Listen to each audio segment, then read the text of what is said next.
Sa totoo lang, wala namang motor na perpekto. Nasa kanya-kanyang lahit na lang yan ng tao. Pero itong motor na to, ibahin ninyo. Dahil sa kahit anong lahit ng tao, lagi pa rin ito ang sentro. Pinipili, binibili, pinapangarap at pinag-iipunan.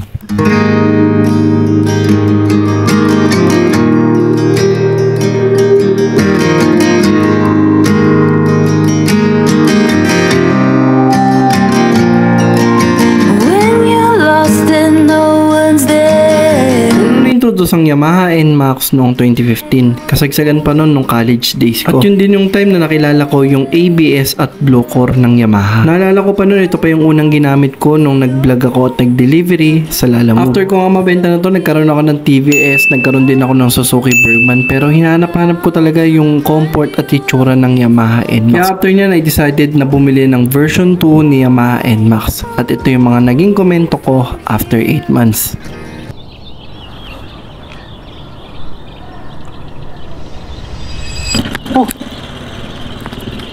Alright guys, i-share ko sa inyo yung 5 bagay na nagustuhan ko at hindi ko nagustuhan sa motor na to in just 8 months of usage. Kaya tara, samahan nyo ako. Alright guys, so I've been using this motorcycle for almost 8 months now mga tol. And gusto ko lang share sa inyo yung mga na-experience ko in the past 8 months ko. Ano-ano nga ba yung mga nagustuhan at hindi ko nagustuhan sa motor na to, or yung mga naging issue ko sa motor na to, at yung mga nagustuhan ko rin sa mga nagbabalak bumili ng ganitong klaseng motor. Bali, ang model ba nito is Yamaha NMAX 2024 version 2.1. Anyway, as per dealer kasi, ang pinakaiba lang kasi sa 2024 model na Yamaha NMAX is itong ignition switch niya, which is sa previous model kasi is ang kulay kasi niya is silver, ngayon is color black na. Ayan o. Yun.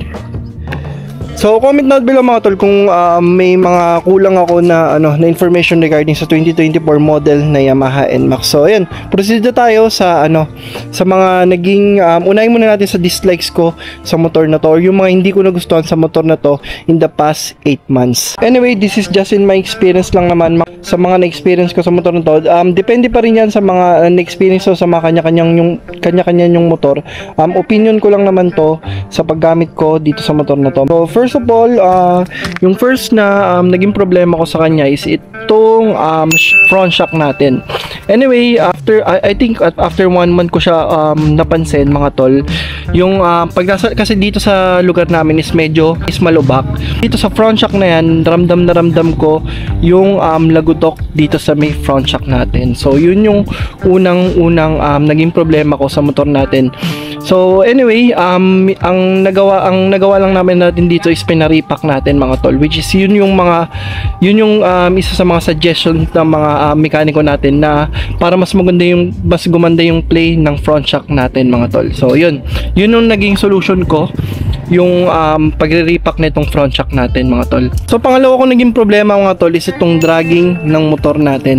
So mga normal issue ng Yamaha NMAX yung dragging. So ang ginawa ko, after kong magpa-regroove ng bell, so yun yung ginawa ko. So almost 3 months now hindi na siya naglolok or hindi na siya nagda-dragging. So yun yung naging solution ko para sa dragging ng motor natin. Pangatlo naging problema ko, or third na dislike ko dito sa motor na to, is yung upuan niya. Anyway, maluwag naman talaga yung upuan. Maluwag naman yung upuan natin na to. But ang naging problema ko is pag may angkas tayo or nag-aangkas kasi tayo, medyo maikli itong upuan. Kahit in-adjust ko na tong box natin, medyo maikli pa rin pag may angkas. Kumbaga parang nakasubsob pa rin ako dito sa ating manibela. So tapos ang na-experience ko pa pag long ride, medyo tumitigas na siya.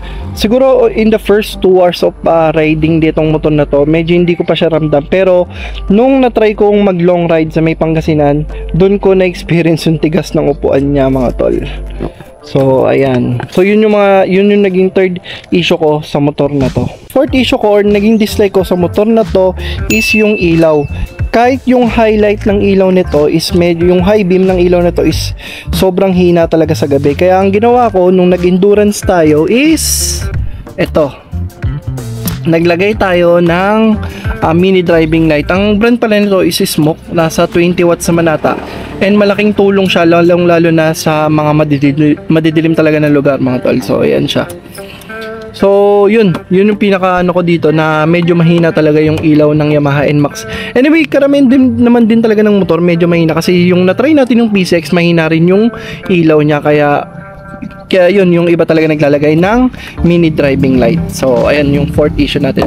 So panglimang naging issue natin sa motor na to is yung gas consumption. Marami nagsasabi na matipid naman daw ang Yamaha NMAX, pero based in my experience, nag-average lang siya minsan ng 31.3 kilometers. Pero most of the time, nag-average lang siya ng 31 hanggang 33 na fuel consumption per liter. Kahit long ride, panoorin nyo yung ginawa kong vlog dun sa ginawa kong vlog sa TikTok natin. Ito siya. So panoorin nyo na lang yung naging gas consumption ko sa long ride papuntang Pangasinan. So ayun na yung panglima. So yun yung limang bagay na hindi ko nagustuhan dito sa motor na to. So proceed naman tayo sa mga nagustuhan ko sa motor na to.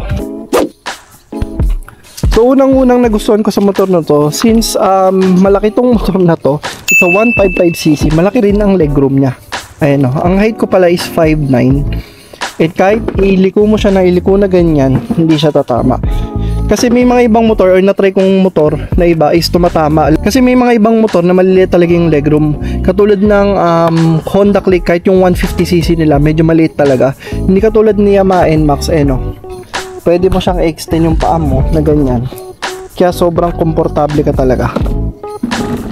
Yun. So ito yung unang bagay na nagustuhan ko dito kay Yamaha NMAX. Pangalawang nagustuhan ko is yung ABS niya. Harap likod, sobrang ganda talaga ng may ABS and safety features. Pero depende pa rin yan sa rider. Malay mo kargado yung rider na sasakay. Pero ito yung nagustuhan ko sa kanya, na gamit mo talaga siya lalong lalo na sa mga biglaang preno. So kudos dito kay Yamaha NMAX. Pangatlo nagustuhan ko ito, maganda lang kay Yamaha NMAX, kahit sang shop ka punta, merong parts ng Yamaha.